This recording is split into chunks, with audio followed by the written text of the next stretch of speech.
చంద్రిక.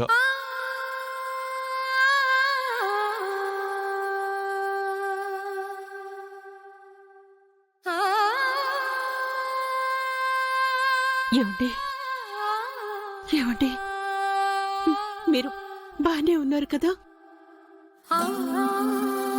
ఎందుకు చంద్రిక నీ ప్రాణాల మీదకి తెచ్చుకున్నావు? మీరే వచ్చారా? ఎవరూ లేర్లే చంద్రిక. చామంతి ఒక్కతే బయట ఉంది. గుళ్ళో జరిగిందంతా చామంతి నాకు చెప్పింది. నా గురించి వదిలేయండి. మీరు క్షేమంగానే ఉన్నారు కదా? నేను క్షేమంగానే ఉన్నాను. నా కోసం నువ్వు సంకల్ప దీక్ష చేశావు. సరే, ఆ రమ కొరడాతో కొడుతుంటే రక్తం ఎందుకు చిందించావు? మానవత్వం లేకుండా రమ నీ మీద అంత అమానుషంగా ప్రవర్తిస్తుంటే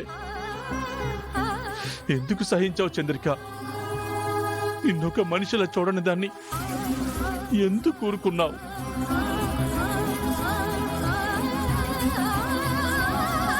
మీకోసమేనండి. మీరు నిండు నూరేళ్లు సంతోషంగా ఉండాలని, ఆ దీక్ష ఆగకూడదని, మీకేం కాకుండా ఉండాలని దీక్ష చేశాను. అంతకంటే నాకేం వద్దండి. ఏంటి చంద్రిక నువ్వు? చిటికెడు పసుపు కుంకుమల కోసం నీ జీవితాంతం ఇలాగే త్యాగం చేస్తూ ఉంటావా? ఆడదానికి కావాల్సింది ఆ సౌభాగ్యమే కదండి. ఏ జన్మలో ఏం పాపం చేశానో ఆ రమాకు భర్తనయ్యాను. మరి ఏ జన్మలో ఏం పుణ్యం చేసుకున్నానో నీ మెడలో తాళి కట్టాను. కానీ జీవితాంతం నిన్ను ఏడిపిస్తూనే ఉన్నాను. నువ్వేమో త్యాగాలు చేస్తూ మమ్మల్ని సంతోష పెడుతూనే ఉన్నావు. ఇప్పుడు నా ప్రాణాలను నిలబెట్టడం కోసం